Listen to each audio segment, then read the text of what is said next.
বিসমিল্লাহির রহমানির রহিম। ঘুরি ফিরি আমার দেশ, কত সুন্দর বাংলাদেশ। আধুনিক ঢাকা,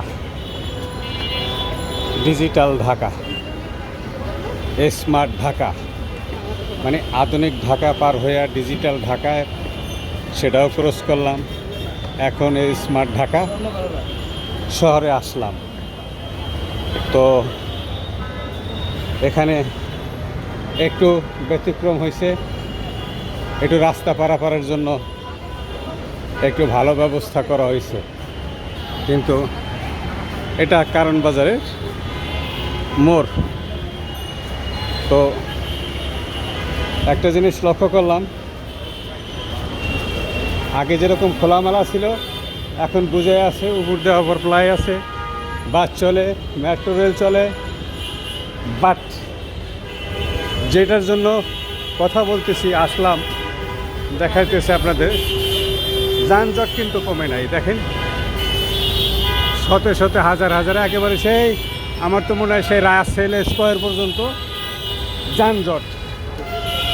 এখন এদেশে আপনারা আমাকে চিন্তা করতে হবে, ভৌগোলিক রাষ্ট্র ব্যবস্থার কারণে, আগেও ছিল ভৌগোলিক রাষ্ট্র ব্যবস্থা, কিন্তু পাসপোর্ট ভিসা লাগতো না, এক দেশের থেকে আর এক দেশে যেতে পারতো, বসবাসও করতে পারতো, কিন্তু এখন সেটা সম্ভব হচ্ছে না ভিসা পাসপোর্টের কারণে। এখন আমরা আমাদের ছোট্ট একটি দেশের ভিতরে 18-20 কোটি লোক আটকে গেছি গিয়া।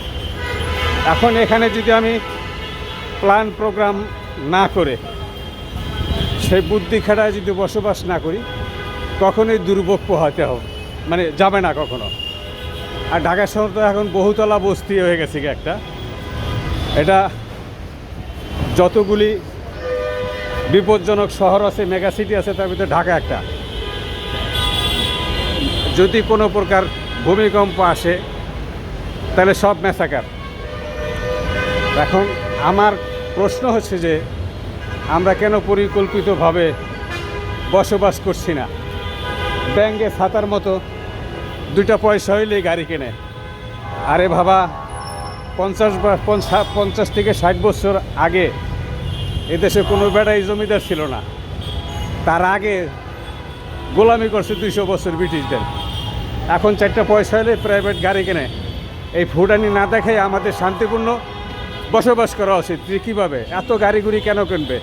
এখানে গণপরিবহন থাকবে, মেট্রো রেল উপজেলা পর্যন্ত মেট্রো রেল থাকবে, আর রেলের সার্ভিস উপজেলা পর্যন্ত যদি পৌঁছানো যায় তাহলে আমাদের দেশে যানজট কমবে।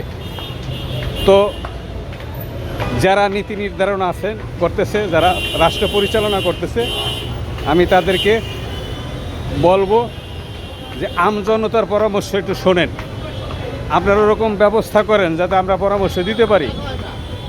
এই ফুটানি মার্কা জীবনযাপন আমরা চাচ্ছি না। এখান থেকে বাইর হয়ে আসতে হবে। এই গণ্ডি থেকে না বেরিতে পারলে শান্তিতে কেউ থাকবে না। দেশ আমাদের, রক্তের বিনিময়ে এই দেশটা আজকে একটা পতাকা পাইছি। এটাকে যদি বিশৃঙ্খলভাবে আপনারা পরিচালনা করেন, সেটা আমরা যেরকম ভুগতেছি আপনারাও শান্তিতে থাকতে পারবেন না। ওই 10-15 বছর শাসন করে দেশ থেকে পলান লাগে আপনাদের।